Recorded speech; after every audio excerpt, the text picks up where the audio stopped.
Yes.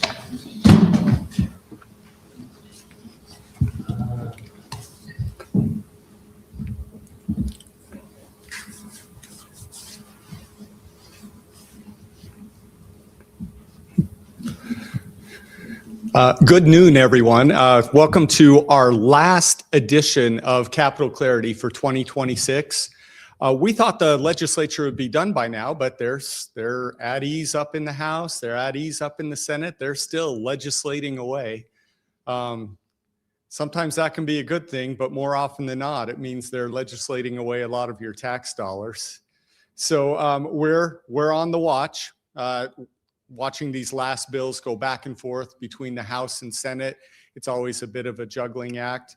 It has always kind of frustrated me to see what goes on in the last week of the legislative session, because our Idaho Constitution says that for legislation to pass, it needs to be in each chamber on the reading calendar for 3 days. And when they're suspending rules to hear something immediately, they are actually suspending the Constitution of the state of Idaho to do that. And if I remember correctly, I think they all swore an oath to the Constitution when they began their legislative careers and their legislative session. So, but anyway, this is the tradition. We are watching it. I want to welcome you to this edition of Capital Clarity. We bring our entire policy team, except for Fred Birnbaum. He couldn't make it today, but we have Sam Lair, who is our Legislative Affairs Director and our Director for the Center of American Education. We have Rachel Hazlip, who's our Policy Director here today. And we have Brett Ferrugia, who is our Budget Analyst, a Policy Analyst and Budget Specialist for us here at the Idaho Freedom Foundation. We have been watching what's going on in the legislature. They have done drafts of nearly 1,000 different bill ideas. I think close to 900 of them have gotten bill numbers or resolution numbers. We at the IFF have rated now over 430 bills. So in looking at our 14 Freedom Index measures and our 8 Spending Index measures, over 430 times we've actually written an analysis, posted it online for both legislators and the public to see, so that they have full information about what bills do or do not do. And if you come to our Idaho Freedom Foundation offices, you'll see that during the legislative session, lots of things are going on. Folks are in and out of the office. Our policy team is sometimes over at the Capitol, sometimes at the office, meeting with different folks. And we have a wins board there. So for the legislative session, we try and post and keep track of all the wins that we at IFF have had a hand in. And some of the things that we win don't even make it to the board because so many things are going on. But right now we're filling in the margins. Every space of that board is being filled in because we've taken up all the space. As of this morning, we had 31 bills on our win board in terms of bills that we have championed, rated positively, helped usher through, or helped defeat. And the latter is more often the case. Of those 31 bills on our win board, and by the way, that's only part of them, right? 7 of them are good bills that we were working on to help pass, that helped make education better, that maybe helped the budgeting process better, help protect your freedoms. So 7 wins that way. But most of the wins we have at the Idaho Freedom Foundation, because we're promoting freedom and protecting rights, have to do with stopping bad bills that would threaten those freedoms and threaten those rights. 24 bad bills were killed in various ways, either held in committee, defeated on the floor, returned to committee, lots of different ways to see bad bills be defeated. In in the process of this legislative session, some things that went well that I could report on and that my policy team will probably go more in depth on is that we did have some success in ensuring that our public education system has a proper focus on civics education. Sam Lair will talk about that. The teachers unions, did you know that teachers unions have been able to get taxpayer dollars ushered to the teacher unions, either through stipends to teachers who then use it to pay dues or for that purpose, different ways that they get taxpayer dollars ushered into their coffers. That bill 516, which is an amendment of an earlier bill, has been concurred on in the House. It will be voted on in the House today. And I would encourage you that House Bill 516, which puts serious limitations on taxpayer dollars going to teacher unions, is one of the more important bills of the session. It was stopped in the Senate, but then procedural rules allowed it to move on with a different bill number. Now it's 516. And we suspect, we expect it will be on the governor's desk probably this afternoon or tomorrow morning at the latest. The governor will have 5 days to sign that. We encourage you to get in touch with the governor's office, send emails, call them up. Heck, after this meeting today, walk up there and show up in person and say that you expect the governor to sign House Bill 516 because taxpayer dollars should never go to support teachers unions who oftentimes work against the best interests of Idaho families. They promote wokeism, they promote indoctrination rather than education. And if teacher unions want to exist, let them exist on their own dime, not on taxpayers' dimes.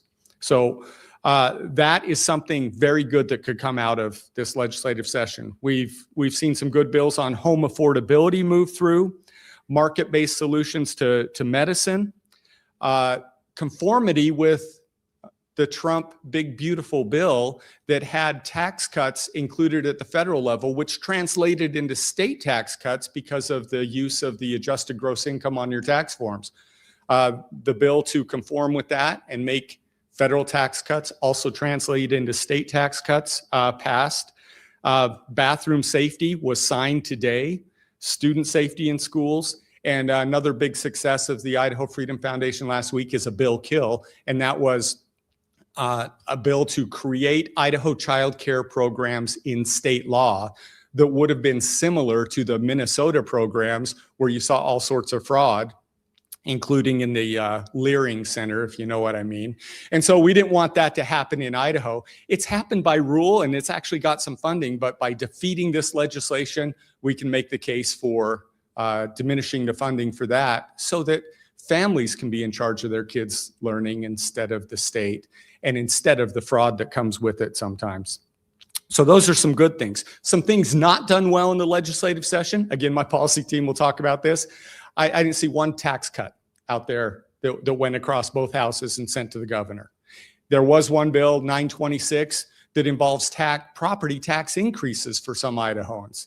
There is a bill still out there pending, 670, which is, we rated it a -5. It's a way to increase your property taxes in a variety of ways, both city and county level and by dramatic amounts. And so we are working to put a stop on that bill. We'll see if it moves or if it just stays where it's put.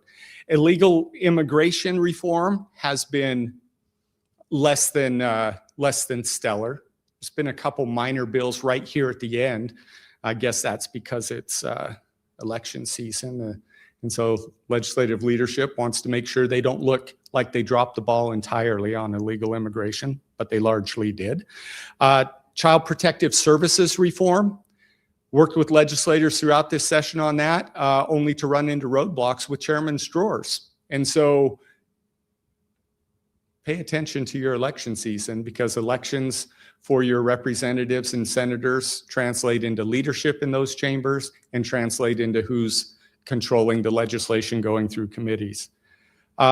Reform on lands, reform on health freedom got stopped, and expanding school choice, it seemed like there was no movement there whatsoever either. So the Idaho Freedom Foundation is here working. We are successful in a lot of ways, but the process here and the proclivities here stop a lot of good things from happening too. So we have work to do. We appreciate your support, and we hope to get even more support in the future, because there is a lot for us to do to keep Idaho, Idaho, and not let it go down that slippery slide to becoming a Colorado. Idaho needs to stay Idaho. People from California looking for refuge, we welcome you and your conservative values. This is, like I mentioned, this is our last Capital Clarity. We'll pick it up again at the very first week of the legislative session in January. But we have other things going on. In July, we will have our Something to Stand For dinner, in part a celebration of America 250 years of a country dedicated to freedom and individual rights. So we'll be celebrating that. We have some great guest speakers, including Kyle Mann, who's editor-in-chief at the Babylon Bee.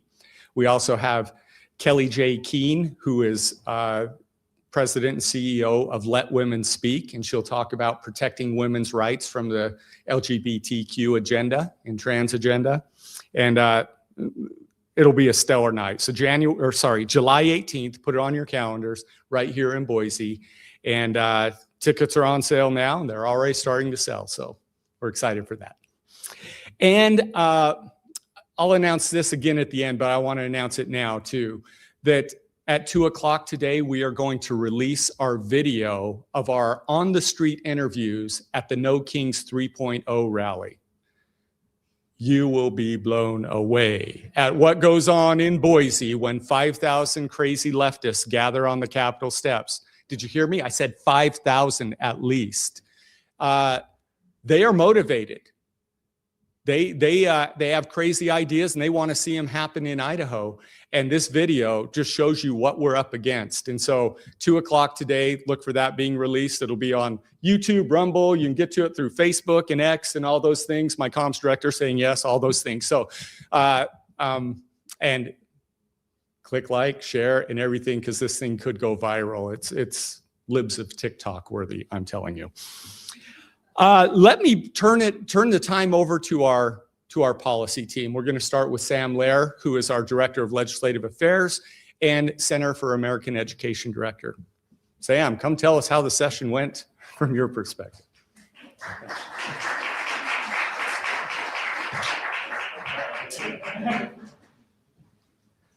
Good afternoon, everyone. Thank you for being here today. As Haran said, I'm the Legislative Director for the Idaho Freedom Foundation. My name is Samuel Lair. I'm also the Director of the Center for American Education. And I'm going to hit you with some hard truths and some silver linings. So I'm going to start off with the negatives.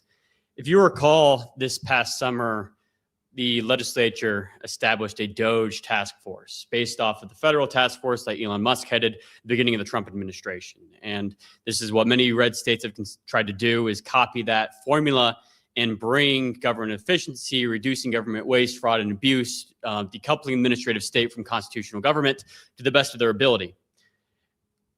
We had low but optimistic viewpoints on how the DOGE committee would turn out. But we said, let's see it play out. And I think after the legislative session now finishing, we can kind of look at it in retrospect and determine whether it was success or failure.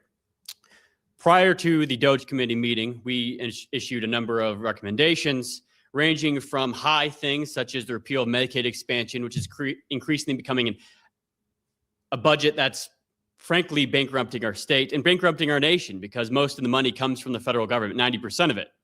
We are spending the future of our children on government subsidies for able-bodied adults. So one of our core of our recommendations was eliminating Medicaid expansion. Another one of our recommendations was eliminating the Department of Self-Governing Agencies. Now that name itself bothers me, but this agency bothers me for many reasons. I don't know if you guys know this, but the Idaho Constitution dictates that there are going to be 20 executive departments, no more than 20. How do they get around this? Well, we just create a Department of Self-Governing Agencies. We can put 40 agencies in that one department, call it one department, and technically that's following the Constitution. The other thing that bothers me about this is that self-governing agencies, there's quite possibly no more antithetical name to Republican government than a self-governing agency. Men are self-governing, The people of Idaho are self-governing. Bureaucratic agencies are not self-governing. Unfortunately, neither of these recommendations were brought up by the legislature. Medicaid expansion was introduced, but did not receive a hearing, and the Department of Self-Governing Agencies was not addressed in any way, shape, or form. These are things that moving forward have to be addressed. Year in and year out in this state, we like to tout ourselves as one of the most conservative states in the nation, but we never address the fundamental issues, the processes, the structures, the way in which progressive government has slowly infiltrated our state for the past 100 years. While we're making strides on small things here and there, the big questions still remain unaddressed, and we need to do that moving forward. So again, Medicaid expansion, which is increasingly bankrupting our state, and this was the year to do it. This is one of the first years in which we had a serious fiscal crisis in this state that we wanted to address. We were supposed to cut budgets. Well, you have two options if you want to cut budgets. The two largest budget items in the entirety of this state government is Medicaid expansion, entitlements for able-bodied adults, and public education. You have to touch one of those rails, and unfortunately, the legislature decided they wanted to touch neither of them. Department of Self-Governing Agencies completely left unbothered. They consolidated a few, departments here, the dentistry board with dentists, podiatrists, and so forth. But all of those self-governing agencies that rule without the explicit consent of the people remain and will continue to remain until this legislature decides it wants to do something about it. That's the negative. I can go on for much longer about all the things that happened this session, but I want to focus on some 5 key areas. The positive is that we have seen, possibly, these votes haven't happened yet, so hopefully in the next 2 or 3 hours, some positive headway on reforming education. As you guys know, last year, Idaho Freedom Foundation, along with our allies, were proud to stand in the fight to eliminate DEI from our system of higher education. Years before that, we were leading the fight on eliminating DEI from our K-12 system. But who is the primary promoter of DEI in our education system? You would say teachers, but who do teachers represent? They don't represent the people. They represent the National Education Association. The Idaho Education Association is the lower kind of charter of this national organization led by Becky Pringle. A few months ago, released a video and a kind of expose on what Becky Pringle thought was the key things that her organization did nationwide at their national press conference or national conference over summer. And one of the great parts of this was she had the entirety of the crowd chant DEI, diversity, equity, inclusion. The entire crowd was chanting it. These are the people who educate your children.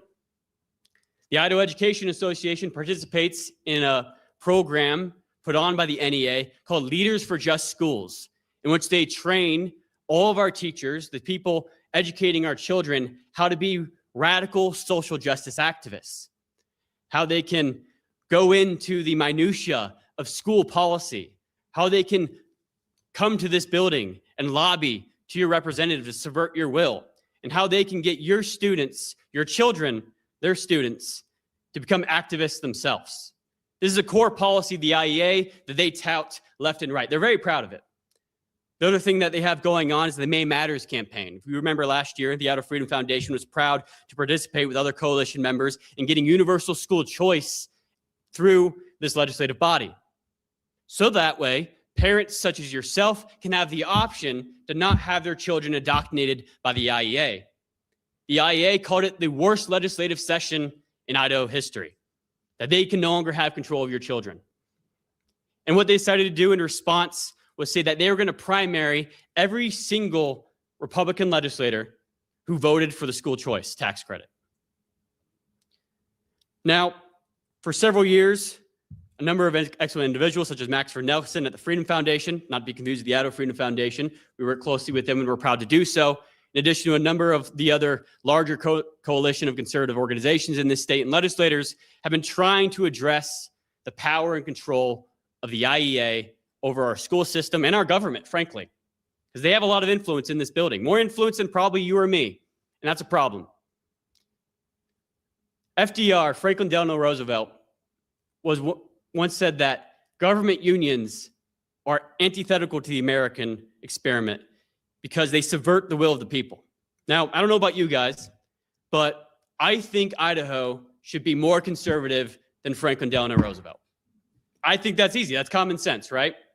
Well, for the past 3 years, our coalition has been attempting not even to eliminate teachers' unions, although that would be a positive, I'd say, but just claw back their influence by saying taxpayer funds can no longer fill your coffers. Fine, if you want to independently organize and do your things, that's fine. But what you cannot do is use our hard-earned taxpayer dollars to promote DEI, to unelect our elected officials, and to promote your agenda. That's not what our taxpayers go to. Taxpayer dollars, excuse me. This bill was ran in 2024, made it through the House, died in the Senate, held in a drawer. 2025, made it through the House, went into the Senate, died in a drawer, despite having widespread support by the majority caucus of the Republican Party in this legislature. This year again, made it through the House, went to the Senate, died in a drawer. At least many people thought. It did a Lazarus, and some of our strongest allies in the Idaho Senate decided to radiator cap a previous bill to put this prohibition on taxpayer funds going to the teachers' unions into a new bill. That passed the Senate yesterday, and here in the next hour or two, it'll get heard again on the House side. As our President Ron Nate said, we're fairly confident based off the vote earlier in this session that it'll make it through the House. But it has another hurdle, which is our Governor Brad Little. And he really needs to hear your guys' voices, that he represents the people of Idaho, not the Education Association. That we want our taxpayer dollars to serving the public good, not to serving a private interest seeking to undermine the public good. So we're right there. We're almost at the finish line. We just need a little bit more push, and we could use your help to do it.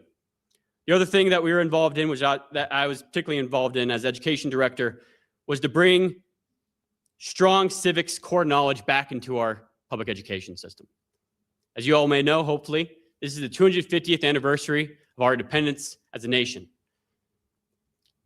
Now, you'd think, hear me out, if you were having children in our public education system, in an AP Gov class, an American history class, what would you want them to do? What would you want them to learn so that way they understand the American founding? Maybe they read the Declaration of Independence, maybe they read the Federalist Papers, Thomas Paine's Common Sense. Senate Bill 1336, which we've worked on with the Department of Education, Pro Tem Kelly Anthon, Speaker Mike Moyle, Representative Barbara Ehart, does just this. It makes sure that when our students are in public school are going through high school history and government, that they're going to learn the fundamental principles of our system of self-government. The self-evident truths in the Declaration that all men are created equal, that they're endowed by the Creator with certain inalienable rights, that the people are the pure legitimate fountain of all legitimate authority, federalism, majority rule, the rule of law, things that you need to know to be a good citizen of this state and of this nation. Fortunately, yesterday it made it through the Senate, 28-6, but yesterday it had a harder path in the House Education Committee. Believe it or not, it is apparently controversial in this building to have your students read the Declaration of Independence. It passed 8-6 by a one-vote margin. And it'll be voted on here in a couple hours on the House side. And hopefully you'll make it through, and hopefully you'll make it through the governor. But the theme in all of this, not to be a Debbie Downer, is that, and this isn't unique to Idaho, mind you, but it shouldn't be the case in Idaho. Conservative movement takes 2 steps forward and it takes 1 step back. It is afraid to defend its values. It's afraid to govern with conservative policy. It's afraid to do what's right for the people of this state. Common sense things, like we shouldn't be funding able-bodied adults with taxpayer dollars. We shouldn't be having a Department of Self-Governing Agencies which are unaccountable to the people. We shouldn't be having taxpayer dollars go to teachers' unions that do not support our values as a state and we should be teaching our children to love this country. These shouldn't be controversial things in one of the most conservative states in the nation. So, how would I grade this legislative session? There's some good and there's some bad. We made some progress, and hopefully we'll make even more progress on the education front. But we have not made a dent in undoing the progressive style government that we have in this supposedly conservative state. But we're not sad. It's disappointing. But this is the work that we do with your support. Every year, we come in and out of each legislative session, holding the line on these principles. We need you guys to stand side by side with us and continue to move the ball down the field. So hopefully next year, the year after, we can finally get some common sense in this building and actually enact conservative policy. Thank you.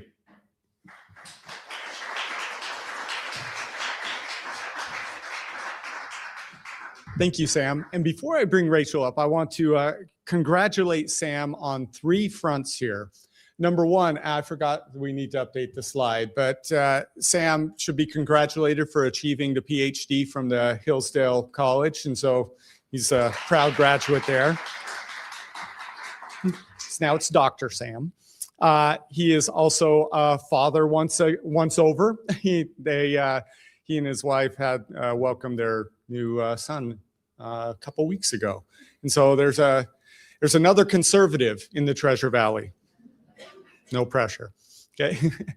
And I am sad to report that Sam will be leaving Idaho Freedom Foundation to better things for him. Well, it's our loss, but he's going to work in the administration. And sorry, it sounds cryptic, but I can't give all the details. Neither can he. So, but anyway, he is going to be leaving IFF, and he's leaving us, on good ground, and has really set the table for great policy successes in the future. And so we'll wish him well, and we'll continue to welcome some of his writings and co-authorships and support back and forth between both of us. So thank you, Sam. Appreciate it. Now let me introduce Rachel Hazlett. She is our policy director. She comes to us from Liberty University, and she's got some great stuff to share too. So Rachel, the floor is yours.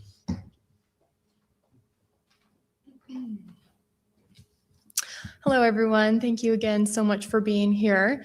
Again, I'm Rachel Hazlett, Policy Director at the Idaho Freedom Foundation.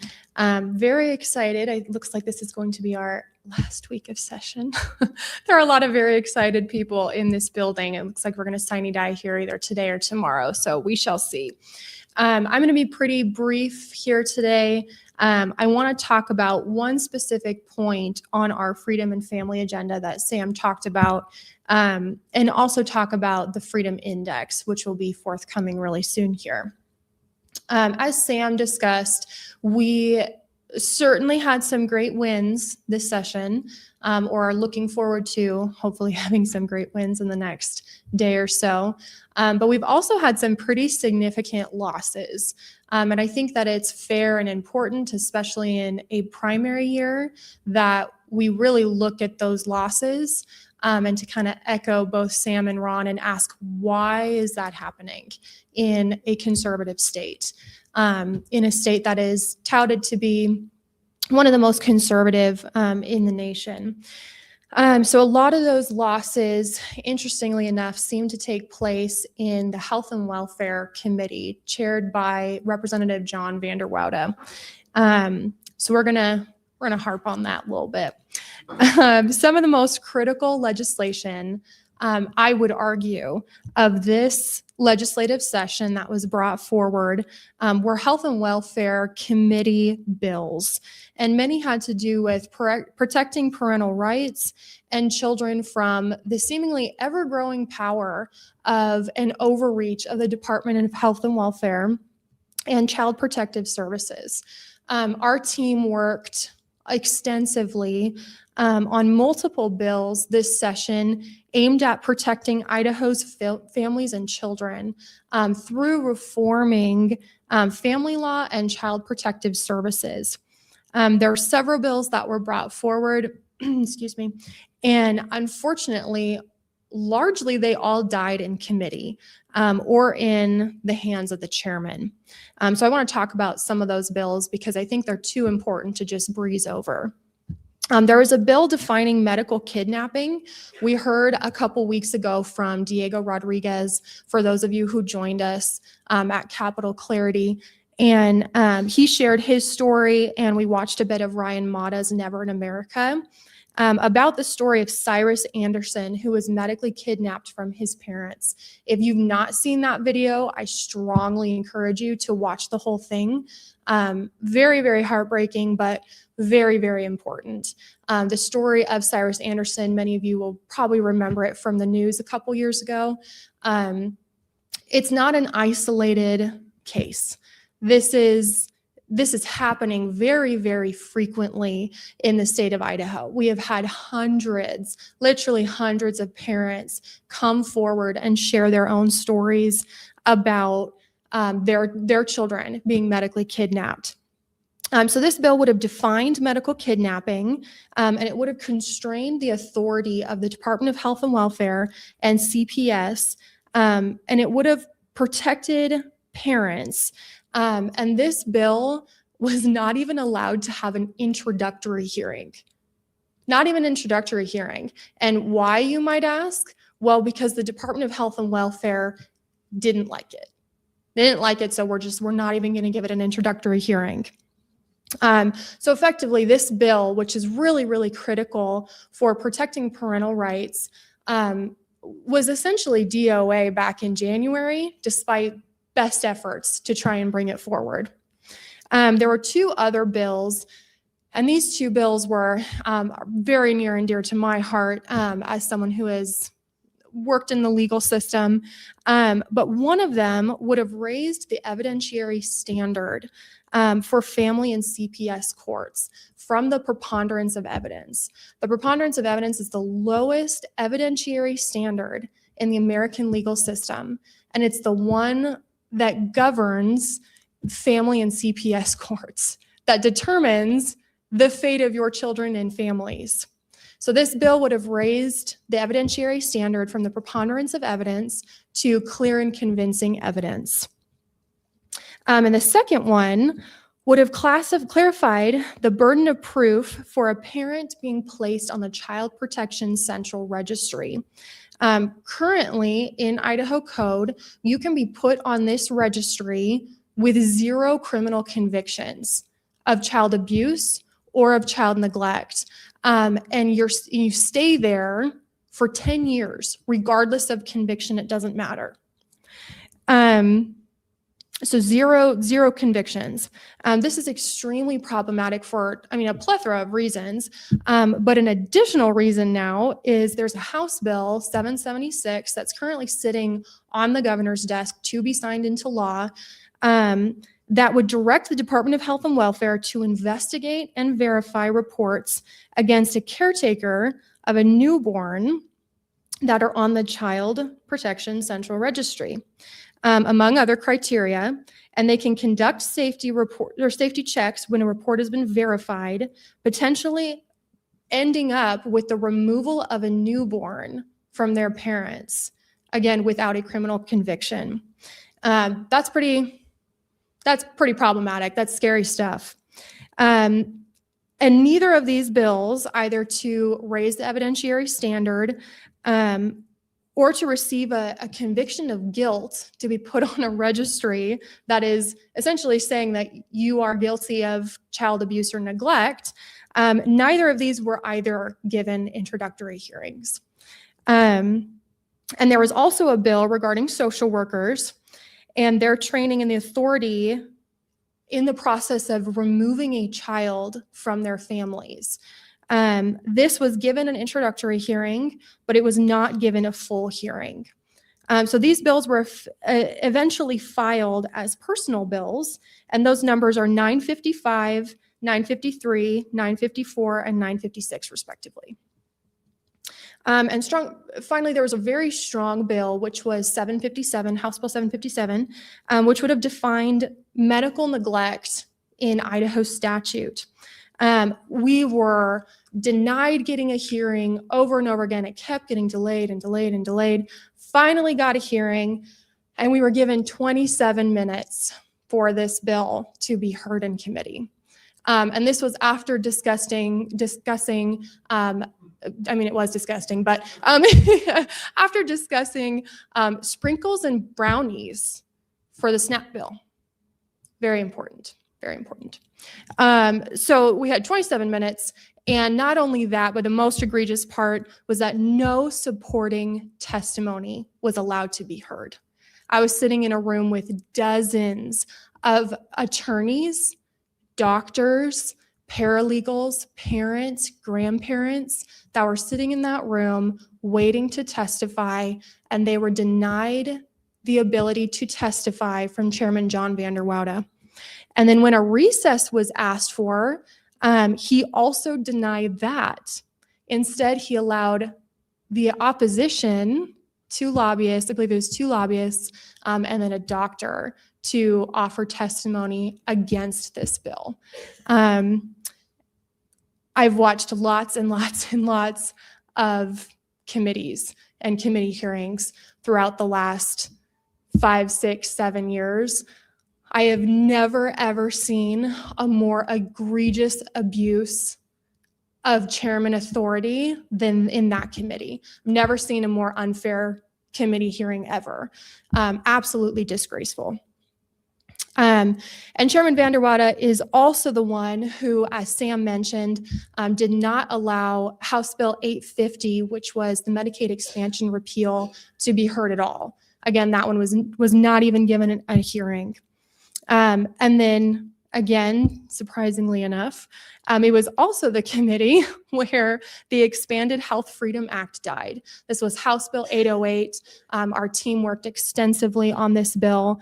And this bill would have repealed vaccine mandates for children in schools and daycares. And this also died in that committee. Other bills aiming at protecting children and family. I know this is like kind of a downer that all these bills have died, but it's a reality that we all need to understand that this should not be happening in this building. But other bills aiming at protecting children and families were Representative Heather Scott's bill, 668. So it's a really, really strong bill, which dealt with child custody interference. And then Representative Tanya Burgoyne's House Bill 809, which dealt with keeping children in their school of origin in cases where children are removed in crisis scenarios. And both, unfortunately, also died in committee, both in the House and in the Senate. So all of that to say, there were a lot of really good bills that were brought forward this session.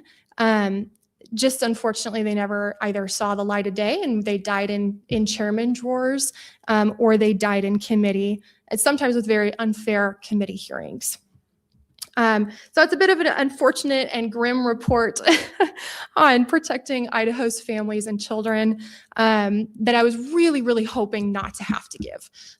When we first started this session, I had a lot of hope. We had a child custody and domestic relations task force that we had all last year, and I was so excited. I thought, wow, we're actually going to see some real change in the judicial system. We're going to see some real changes that protect families and children and parental rights. And I was super, super excited for that.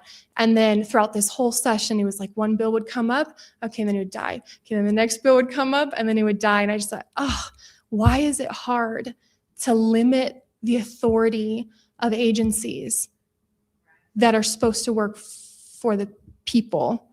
Why is it hard to limit power of judges and protect parents who the Supreme Court has long upheld are the primary stakeholders? I know stakeholders is like a swear word in our office. We're like the people, right? But parents are the primary stakeholders in their children's welfare, their education, and their upbringing. Why can we not protect that in the state of Idaho?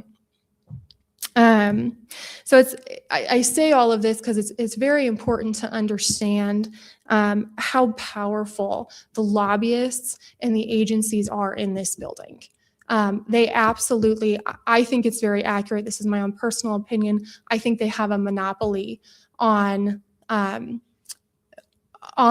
being the voice, the dominant voice in this building. So often we hear, it's like one of the main phrases, right? Like going back to stakeholders is, well, did you talk to the department about this bill? Did you talk to the stakeholders? Did you talk to the sheriff's office or whoever it is regarding this? It's like, okay, have we talked to the people? Why do we care what the agencies say? We shouldn't care what the agencies say. Let's care what the people say, right? And it's important to know, especially during an election year, all these people are back on your ballot, right? Most of them are back on your ballot this year. And it's important to know what bills are held, what chairmen hold bills. Again, my opinion, I think every single bill should be voted on. Every single one of them, right? I personally think it's appalling that we have bills that die in committee. You're supposed to send it to the floor with a do pass, a do not pass, or no recommendation. In my opinion, every single bill should be heard in committee and then be sent to the floor with a recommendation or no recommendation. So anyways, this brings me to Freedom Index and the importance of the Freedom Index for specifically in primary seasons. So our policy team reads every single bill that is printed in a legislative session. So that's over 800 bills, resolutions, and memorials currently for this 2026 session, over 800. It's a remarkable amount. Some are half a page long, some of them are 100 pages long. It varies. And we analyze every single bill. We rate and analyze the consequential bills against a set of metrics. So as Ron said earlier, there's 14 freedom metrics and there's 8 spending metrics. And if you agree with these metrics, you'll probably agree with most of our ratings. And our analysis procedure does not change. We get a lot of questions about our process, right? Of, oh, well, maybe you don't like me so that you personally rated this bill badly. No. We don't look at the sponsor of the bill. We look at the bill, we read it, we analyze it, and then we rate it. And then it goes before our entire team, and our entire team reviews it. We debate it, we analyze it, we go back and forth, and then we do not publish a rating before at least 4 people have signed off on a rating. And no other group or organization does what we do to the scale that we do it. We, as Ron, I think, mentioned in the beginning, just this session alone, we have published more than 430 ratings. That's a very large percentage compared to everything that's been printed. And it's really important to caveat that we analyze bills. We scrutinize legislation against our metrics, and that results in a rating. We do not rate legislators.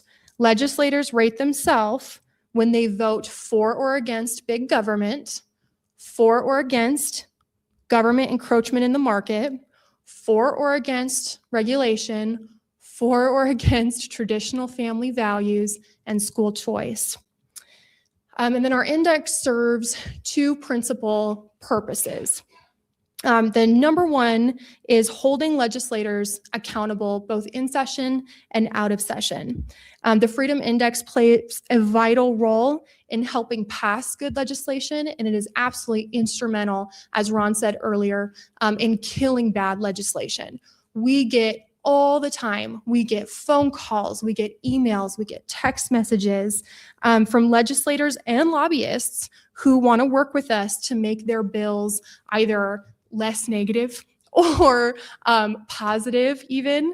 And we will work with anyone to amend language in a bill to strike wording or to add language to a bill to make it, to help clarify, but then also to strengthen its conservative value. So we're more than happy to work with anyone, and legislators reach out all the time with that, and we love it. We're always more than happy. Sometimes they listen to us, sometimes they don't, and that's okay. And then the second principal purpose that the index serve is that it's meant to be an educational tool. One of my favorite quotes is, "An educated citizenry is a vital requisite to the survival as a free people." The index rating helps people understand what are often very complex and convoluted bills. Like I said, we have bills that are 30, 40, 80 pages long, 100 pages long, and sometimes they're very, very complicated.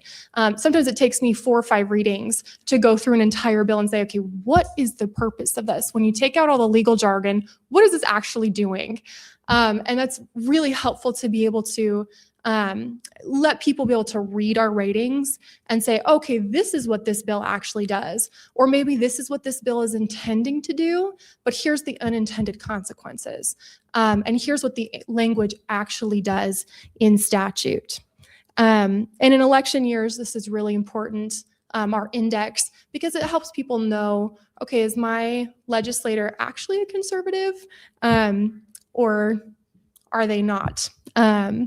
So anyways, with that, our 2026 Freedom Index will be coming out here. It's all based on the end of Sine Die when we actually end the session, but it'll be out within the next 2 weeks. We'll have all of the scores, all of the percentages, all of the numbers finalized. So be looking for that. If you're part of our house mail, you'll be included in that. It'll also be available online.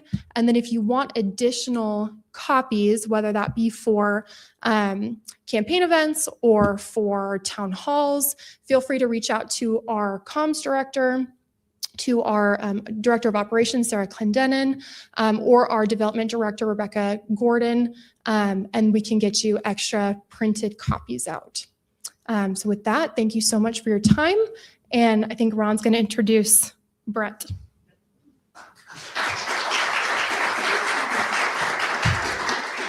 Thank you, Rachel. She mentioned that if Department of Health and Welfare doesn't want a bill to be heard or doesn't want to pass, that they have this influence.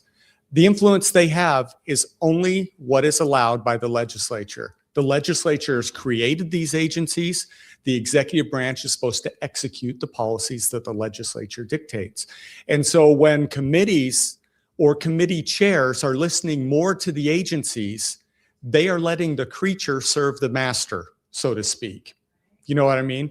And so if we have a conservative legislature, we ought to have conservative committees too. And so the way these committees are constructed is very important. I would think that important committees like education, health and welfare, and rev and taxation, they ought to have the strongest conservatives on them. But unfortunately, so many bills were dying in health and welfare because that committee was at least half full of liberals, leftists. And so that's the way that happens. DHW has an outsized influence on a committee chair and on committee membership, only because they allow it. Now, let's talk about budgets, shall we? This is what we've been waiting for.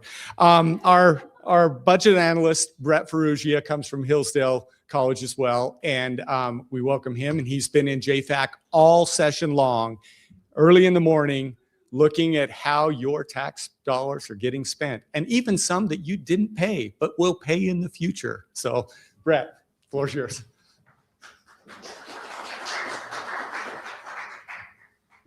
I'd just like to thank Sam and Rachel for talking so long so that I don't have to talk as long, because I'm the weakest of the 3 public speakers here. I'll start with, I'm going to do 2 things. It's going to get grimmer than even Rachel. It's going to get bad. And then I'm going to end on a little bit of a high note for fun. One thing that we alluded to in Ron's original speech. So I came here in September and we immediately hit the ground running. We are going to produce a conservative budget for Idaho to present ahead of the legislative session. Session starts in January. We presented it in December. So I had worked looking through all the agency requests, which they published in October, putting together a budget, seeing where we would cut, seeing what we could do. And we put together a budget that cut about $1.8 billion. So that's 10-ish% of the overall state budget. So we presented that and said, here's a plan for conservative legislators who want to actually enact serious government reform and actually reduce the size of the government. So along comes session. And I didn't know anything about JFAC, so this was a learning experience for me as well. So the word on the street and the beginning of the session is that they were going to do 5% budget cuts to the whole budget. It was going to be a big thing. It was going to be a big deal.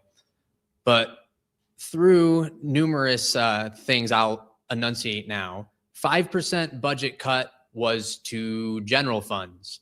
Now, general funds are about a third of the actual spending in the state. So take your 5% and divide it by 3. Now, next, education was excluded. That's about half the general fund. So take your 5 divided by 3 and divide it by 2. So now you've got 1% budget cuts. So that goes through the process, and there's gnashing of teeth, etc., based on what both our other analysts alluded to. Agencies come in and they parade before the committee saying how, if you take $1 from us, people will die. The entire state will fall apart. It'll just be the worst thing you could ever imagine. So, and they're allowed to do this, and quite happily, actually, for some legislators who want big government and basically call these people before to give testimony about how this is going to be really bad and everything's going to fall apart. So that kind of happens for a month and a half in JFAC. It's just agencies coming before the committee saying, don't cut this budget, or we need this money restored, XYZ. So we get these 5% cuts passed, and then comes a month and a half of enhancement budgets. Now, enhancement budgets are just what they sound like. The agency comes back and they say, we want, X, Y, and Z. We need replacement items. We need a new bus. We need this. We need new employees, etc.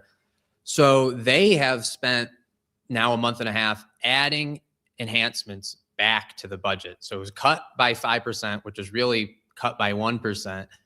And now they're adding enhancements. And all said and done, it was about $1.2 billion in enhancements. And a lot of that, as Sam alluded to, was Medicaid expansion and the One Big Beautiful Bill. Between those two items alone, something called the Rural Health Transformation Fund, which was $295 million in enhancements this year, and Medicaid, which was $500 million just in enhancements. This is just in growth of Medicaid, and specifically driven by Medicaid expansion. So that's $800 million. So basically all the savings were gone in 2 budgets under one agency, Department of Health and Welfare. So what ended up happening is we're 2 or 3% larger on the all funds. So that's federal, dedicated, and general funds. That will come in at about $14.5 billion. And our general fund will come in a little high, basically flat, maybe 1% growth, something like that. So if anyone in the hallway out there tells you they cut budgets, they didn't cut any budgets. The budgets grew. So that's the report, a very quick and dirty report on budgets, and the amount of work to even get that done was, just tremendous. The resistance you get from agencies and lobbying groups about doing anything is incredible. But there was one silver lining, and it was, as Ron alluded to, about the quality learning centers in the great state of Idaho. So when I arrived here, we were looking through the Department of Health and Welfare's budget, and we said, what's this line that says child care grants? What is this? And this, was actually before the Minnesota thing happened, but it was on the back burner. And then the whole Minnesota thing happened. So we kind of took a second look at it. And I had found out this program was established by administrative rule in the Department of Health and Welfare in the 1990s. So it never came before the legislature. It was never voted on. In fact, it was very only obliquely even done by an executive order. So they kind of just made this thing up and they have the ability to take federal funds without the legislature approving it until the next session. So they can start these programs for 9 months before the legislature has any say in it. So, and you can imagine once you start one of these programs, there's a lot of resistance to ending that. So it's a very, very bad system. But now it's been going on for 30 years and it just gets put in the maintenance budget and it's just kind of funded. No one even knew about it until us and some of our allies decided to make a big stink about it. So the department, which can sponsor legislation in the legislature, said, well, this looks bad. The Minnesota thing looks bad. Let's put a bill forward to statutize it and let's add some fraud protection guardrails in to get people on board with it. The first question you should immediately ask is, why didn't they do this before? It's just a rules program. They could just write new rules for it. So we obviously think the actual motive was to permanently codify the program in law, get rid of the constitutional questions, and move forward with the program. Now, how this relates to budgets is in JFAC, their budget came before us and it had $30 million in expansion, capacity expansion for the quality learning centers, 30 million. So we said, we can't let this happen. We've got two problems. We can't let, this bill is called 1419 to statutize the program. Can't let that happen. And we got to get this budget sent back to committee. We got to take the capacity expansion out. Now, the reason that killing 1419 was good was if you statutize it and you want to repeal it later, it's got to go over the governor's veto. Governor's going to veto it. Right now it's in rule. Now there's an article in the Idaho Constitution that says rules resolutions can't be vetoed. So we need a bare majority in this legislature to totally get rid of this program as long as it stays in the rules. So we did a huge push on 1419 to kill that bill. And we did kill it on the Senate floor pretty badly, actually. And I'm talking about 6 hours before this happened, they were sure it was going to pass. Absolutely certain. So we got that done. The next morning, and to the, I'll give some credit where we had some shade thrown or whatever you want to call it. To their credit, the co-chairs of JFAC, Senator Scott Grow and Josh Tanner, did get that budget pulled back to the committee, and they did pull out the $30 million in capacity expansion and pass that budget through, and that was actually finally voted on yesterday. So that bill is law. We have removed the $30 million of expansion, and we have kept the program in a very precarious state. And I want to read one statement. There was a lot more that had to do with this. There was an AG letter, there were letters, and there was intent language in one of the maintenance bills that was maybe going to get rid of the child care program, but I'll just read this. This was a bit of an own goal by the Department of Health and Welfare because they wanted to force the statutization of the bill. They said, to date, the Idaho child care program has been administered via administrative rules and budget intent language. A program of this size and magnitude without a clearly defined statute is untenable. Further, Department of Health and Welfare has determined that the authority and code we have historically relied upon for rulemaking is insufficient to sustain any of the ICCB rules. So the first question here is, well, if you don't think you have the authority to do it, why are you doing it? You should just get rid of the rules right now. And the second question is, how did this even come to be? We have a serious problem with all agencies, and this goes to the Dr. Lair's point of the way our government is structured. When he says progressive government, this is what he means. Government by administrative agencies. They made the rules, they got the funds, and they adjudicate who can be in this program.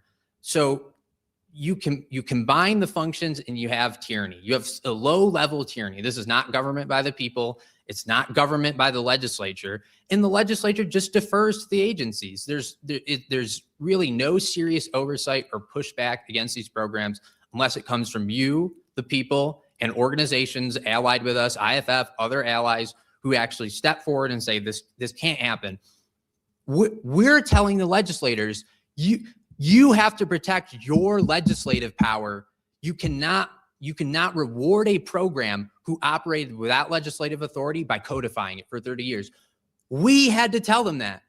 That should be inherent to them. They should feel that, and that was the basis of the Constitution linking the rights of the office with the duties of the office.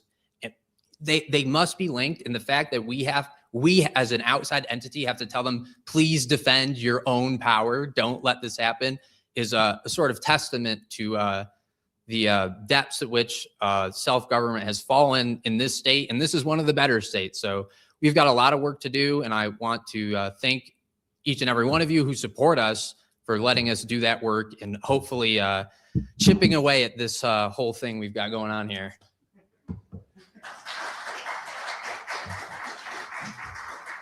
All right. Well, we filled up the whole hour, and I want to just point out 3 things as we end here. Because we filled up the hour, it's not time for Q&A right here on camera, but once we wrap it up, we need to, actually, we might not need to clear out the room, huh? Because they should be done with committees, right? Am I right? Okay. Remember the Something to Stand For dinner on July 18th. You can click to it on our website, idahofreedom.org, and sign up for that. Number 2, our No Kings 3.0 crazy leftist video coming out at 2 p.m. today. Go and watch that. Get yourself a snack. You'll want to watch it 2 or 3 times, and you'll be going, oh my goodness, and you'll share it with your family and friends. And number 3, sounded like there was some doom and gloom today from my policy team. Did it not sound like that? We are happy warriors. There's a lot of sunshine going on over in the Idaho Freedom Foundation. Yes, we have some losses. We have challenges that we're working on to overcome for you and for all of Idaho, but we have some very sweet victories too. We are doing the work that you may not have the time to do in the Capitol. We're here being watchmen on the tower. We are working hard for good policy. We are having successes. Yes, there's 31 on our board, but there's hundreds more that are never even seen, that never even make it to become a bill, that never even make it to become bad policy. So we are doing great work over there, and we appreciate you and your support. Have a great day, and we'll see you at the next Capitol Clarity, and we'll see you at dinner in July. Daniel, do you want to ask something? Yeah. All right. All right. Hello. Okay. I'm going to be pessimistic. I was at this No Kings deal on Saturday, and I'm just torn of how many young kids were involved running around with their anti-Trump signs. I just have a feeling our education system is producing Democrats that is going to turn this state blue within a matter of about 5 to 10 years easily. One lady walked around with a tank top extolling people to go and shoot your neighborly ICE agent. And little kids were looking at that. And I'm just torn. I'm almost near tears about what our education is. And yet our legislature and our governor, they go hunky-dory over this education system. And that's the one thing that needs to be looked at. And you have the BABE vote, you have 50501, you got the Idaho 97 Project and others that are infiltrating our schools. And I'm just kind of, near tears about that whole thing. Thank you, Daniel. We felt the same thing, and you'll see that at the end of our video, is that they are motivated. They are motivated. They are going to get involved. There's thousands of them. This was not AstroTurf. They were not bussed in. They were Idahoans, and they're crazy. And so we have a lot of work to do to stay organized, stay conservative, and keep our Idaho the way Idaho ought to be. And so I share your pessimism on that ground. There were a lot of kids there, and there was a lot of vulgarity and profanity there too. And those two things should never be in the same room or same space. So yeah, we show it to you so you can see what is really going on in Idaho. Again, thank you for all your support. Have a great day, and we'll see you next session, if not sooner. Thanks.